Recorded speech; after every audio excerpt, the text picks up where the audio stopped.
अपने पसंदीदा शो के फुल एपिसोड देखने के लिए अभी डाउनलोड करें दंगल प्ले ऐप।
শান্তু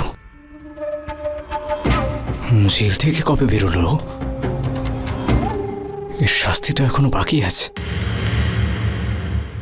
এই হত্যাকারী এই ঘরে কেন? গোটা ধর্মপুরেও তোর কোনো জায়গা হবে না, বুঝলি? তুই কেউ 2 গজ জমি পর্যন্ত দেবে না তোকে, বুঝেছিস? তুই আর কি নির্লজ্জ মেয়ে রে তুই! যে বাড়ির ছেলেকে তুই খেয়েছিস, খুন করেছিস, সেই বাড়িতেই ফিরে এসেছিস। লজ্জা শরম তোর কিছু আছে নাকি নেই? লজ্জা? ওর আবার লজ্জা কিসের পিসি? যদি ওর লজ্জা থাকতো চোরের মতো এই বাড়িতে আসতো না। যদি লজ্জা থাকতো তাহলে ও আমার স্বামীকে খুন করতো না। এতদিন ধরে ও আমাদের সবাইকে বোকা বানাচ্ছিল। ওর আবার লজ্জা কিসের? নিজের বাড়িতে আসবে তো লজ্জা কিসের? এটা আমার বাড়ি, আর আমি সেই অধিকারে এই বাড়িতে এসেছি। তোর এই বাড়িতে কোনো অধিকার নেই শান্ত। এত বছর আমি আমার স্বামীকে ছাড়া কাটিয়েছি, কেমন ভাবে কাটিয়েছি শুধু আমি জানি। তাই আমি এটা নিয়ে আর কোনো কথা বলতে চাই না, কোনো তর্কও করতে চাই না। চলে যা এখান থেকে তুই। এই কথাটাই আমি মালিকের মুখ থেকে শুনতে চাইছি, কারণ মালিকই আমাকে এই বাড়িতে নিয়ে এসেছিল। আর মালিক যদি আমাকে বলেন তাহলে আমি চুপচাপ এখান থেকে চলে যাব। আমি আমার শাস্তি ভোগ করে এসেছি, আর এতগুলো বছরে মালিক যখন বিবাহ বিচ্ছেদ করেননি, এটাই এই বাড়িতে আমার স্থান আর আমার অধিকারের প্রমাণ। কিন্তু বাড়িতে জায়গা তখনই হয় যখন বাড়ির লোকেদের মনে জায়গা থাকে। আজ বাড়ির প্রত্যেকটা সদস্য এখানে দাঁড়িয়ে।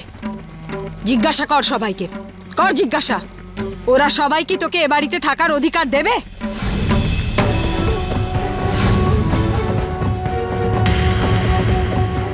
কি দেখতে পাচ্ছিস তুই ওদের চোখে? ভালোবাসা, অধিকার, নাকি তিরস্কার? চলে যাও এখান থেকে।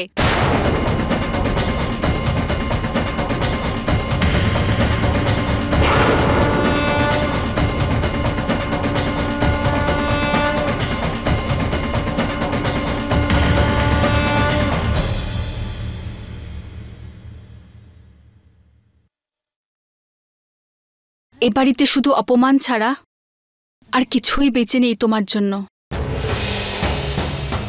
ভালো এটাই হবে যদি তুমি এই বাড়ির চৌকাঠ পেরিয়ে যাও। জীবনে আর কখনো এই বাড়ির চৌকাঠের কথা দ্বিতীয়বার ভেবো না। চলে যাও এখান থেকে।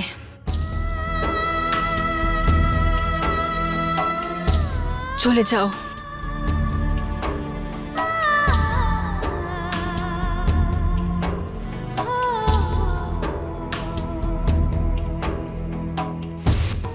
মা, আমি আর সহ্য করতে পারছি না মা। তুমি আমার দোষ নিজের উপর নিয়ে নিলে। আমার শাস্তি না হোক, এর জন্য তুমি জেলে চলে গেলে।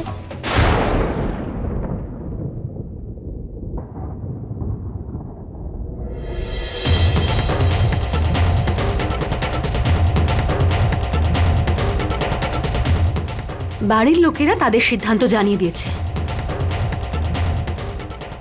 কিন্তু এবার আমি মালিকের মুখ থেকে শুনতে চাইছি যে ওনার সিদ্ধান্ত কি।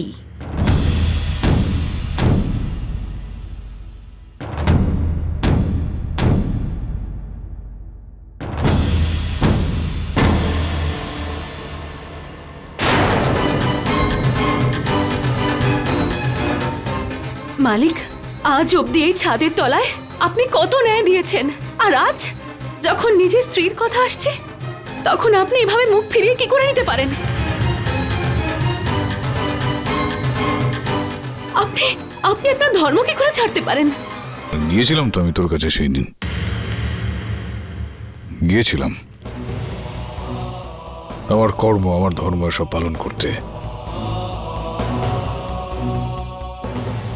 আমি গিয়েছিলাম তোর কাছে জিজ্ঞেস করতে যে আসল সত্যিটা কি।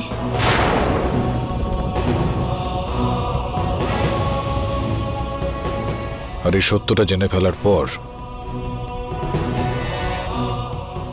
কর্ম আর ধর্ম পালন করে আসা ধর্মরাজ মাহিয়া বংশীর মৃত্যু হয়ে যায়।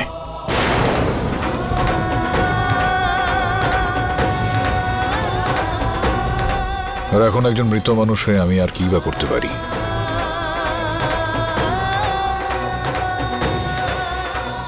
প্রত্যেকেরই নিজের নিজের জীবন, এটা সবাই সবার নিজের নিয়মে বেঁচেছে। তুইও তোর জীবনটাকে নিজের নিয়মই বাঁচ।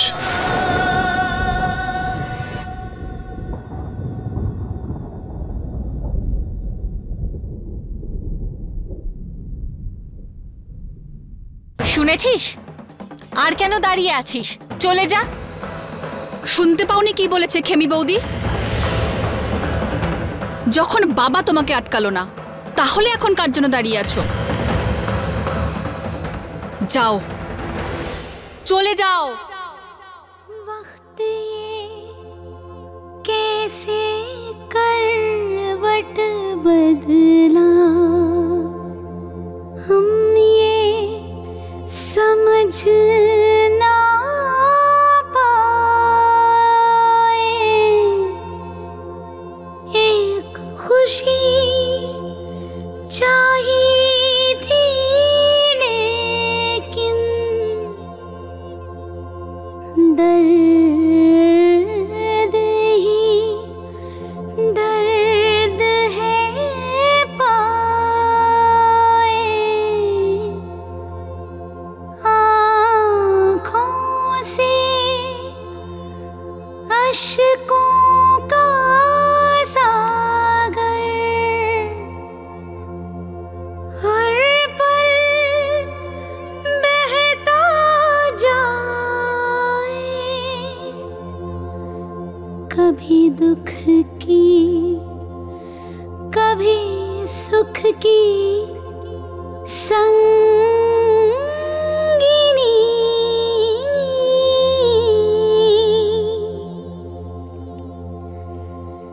बंदिनी,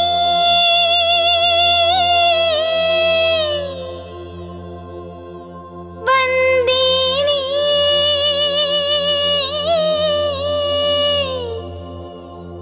बंदिनी, बंदिनी।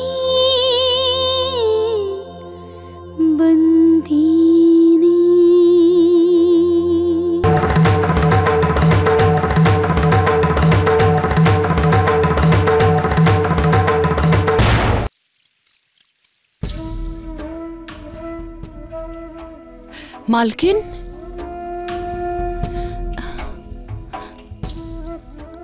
মালকিন, আপনি আপনি এবার কোথায় যাবেন? আসলে আমি তো নিজেই জানি না আমি এখন কোথায় যাব। দেখবেন মালকিন, একদিন সব ঠিক হয়ে যাবে।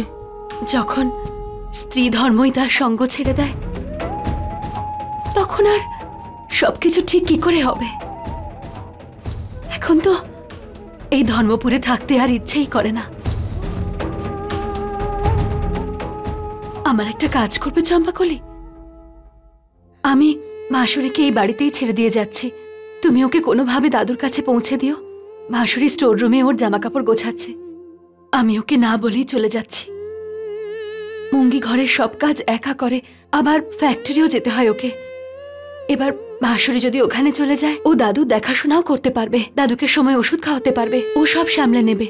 মুঙ্গি একটা সাহায্যকারী পাবে আর ভাসুরি পাবে আশ্রয়। আর হ্যাঁ, ভাসুরিকে বলো যে ও দাদুকে যেন না বলে যে ওকে আমি পাঠিয়েছি। তুমি আমার এই কাজটা করে দেবে তো? অবশ্যই করব মালকিন।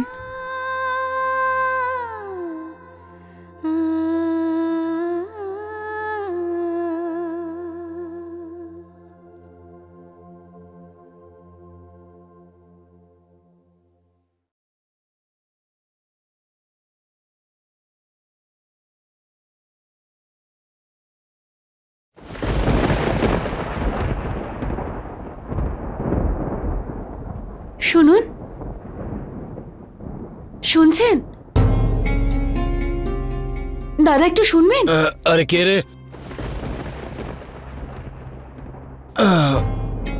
কি চাই?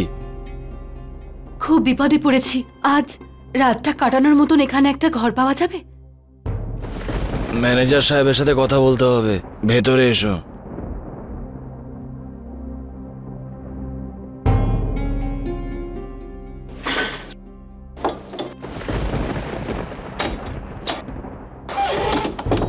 এসো ভেতরে।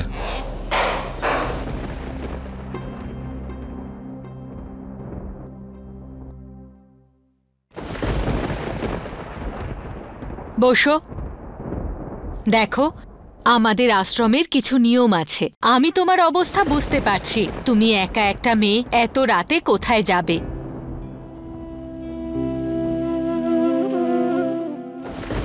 দেখো, ওনাকে আশ্রমের ভেতরে নিয়ে যাও, একটু থাকার জায়গা দাও। ঠিক আছে, চলুন। ধন্যবাদ। এসো, ভেতরে এসো। দেখো, তুমি এখানে যে কোনো জায়গায় শুতে পারো। হ্যাঁ, তার আগে কি আমি একটা ফোন করতে পারি? হ্যাঁ, করতে পারো। ফোন ওই দিকে। আচ্ছা।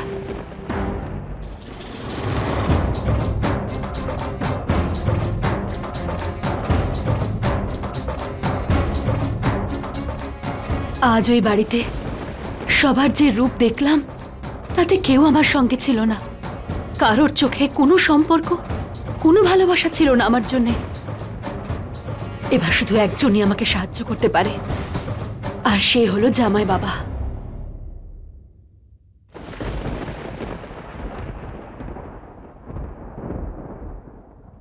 আপনি যে নম্বরে ফোন করছেন তিনি এখন পরিষেবা সীমার বাইরে। আপনি যে নম্বরে ফোন করছেন তিনি এখন পরিষেবা সীমার বাইরে।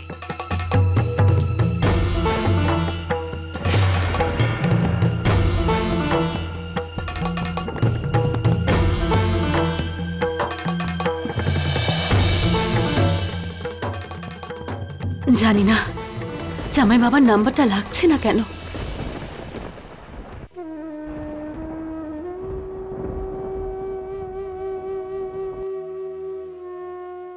কিন্তু বাড়িতে জায়গা তখনই হয় যখন বাড়ির লোকেদের মনে জায়গা থাকে। আজ বাড়ির প্রত্যেকটা সদস্য এখানে দাঁড়িয়ে। জিজ্ঞাসা কর সবাইকে, কর জিজ্ঞাসা। ওরা সবাই কি তোকে এ বাড়িতে থাকার অধিকার দেবে? যখন বাবা তোমাকে আটকালো না, তাহলে এখন কার জন্য দাঁড়িয়ে আছো? যাও। গিয়েছিলাম তো আমি তোর কাছে সেই দিন, আমার কর্ম আমার ধর্ম সব পালন করতে। আমি গিয়েছিলাম তোর কাছে জিজ্ঞেস করতে যে আসল সত্যিটা কি। আর এই সত্যটা জেনে ফেলার পর কর্ম আর ধর্ম পালন করে আসা ধর্মরাজ মাহিয়া বংশীর মৃত্যু হয়ে যায়। আর এখন একজন মৃত মানুষ হয়ে আমি আর কি বা করতে পারি? প্রত্যেকেরই নিজের নিজের জীবন, এটা সবাই সবার নিজের নিয়মে বেঁচেছে। তুইও তোর জীবনটাকে নিজের নিয়মেই বাঁচ।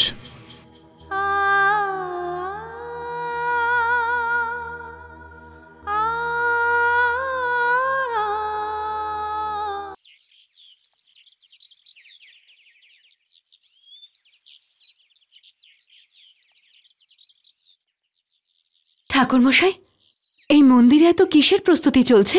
আজ মাইয়া বংশী পরিবারের মেয়ে আর জামাই দুজনেই আসছে মন্দিরে। আসলে আমরা নতুন একটা বিভাগ খুলেছি, তার উদ্বোধন করতে। জয় শ্রীকৃষ্ণ। জয় শ্রীকৃষ্ণ। হে কোডিয়াল মা, আমি না বলা সত্ত্বেও তুমি আমার মনের সব কথা বুঝে গেলে। আজকে যদি জামাই বাবার সঙ্গে দেখা হয়ে যায় এখানে, তাহলে আমার অনেক সমস্যার সমাধান হয়ে যাবে। আরে ভাই, জামাই রাজার গাড়ি এসে গেছে, চলো চলো।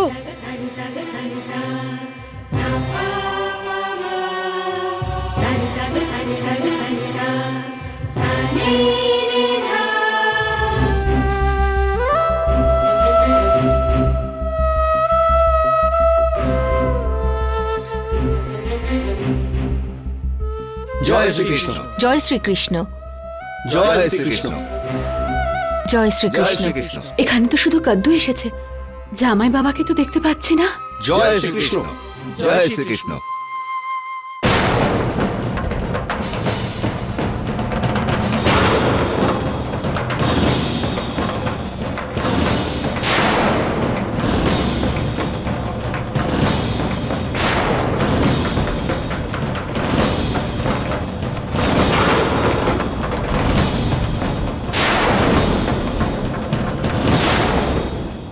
বাবা, একবার যদি তুই কাদম্বরীকে নিয়ে পালিয়ে যেতে পারিস, তাহলে আমি ধর্মরাজের সঙ্গে লেনদেন করব। মিস্টার মাহিয়া বংশী, আপনার মেয়ে আমাকে এতটাই ভালোবাসে যে ও শুধু আপনার নামেরই নয়, আপনার পরিবারের সম্মানের কথাও ভাবেনি। ফের একটা শব্দ যদি তুই উচ্চারণ করিস। তোর যা বলার ছিল তুই বলে দিয়েছিস। তোর বাবাকে নিয়ে এক্ষুনি এখান থেকে বেরিয়ে যা, এই মুহূর্তে।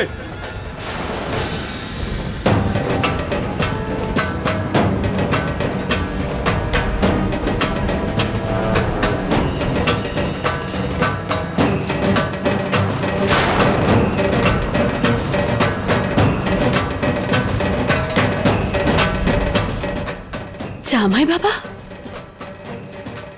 সন্দীপ, মাহিয়া বংশী পরিবারের জামাই। আসুন জামাই রাজা, পুজো শুরু করুন।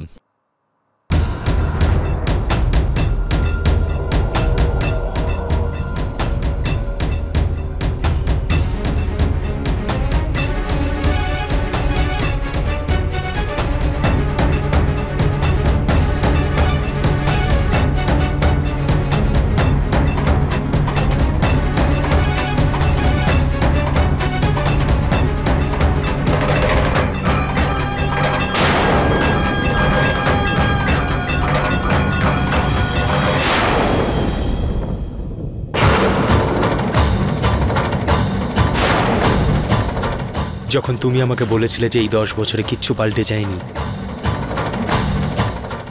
তখন আমি বলেছিলাম যে এই 10 বছরে অনেক কিছু পাল্টে গেছে।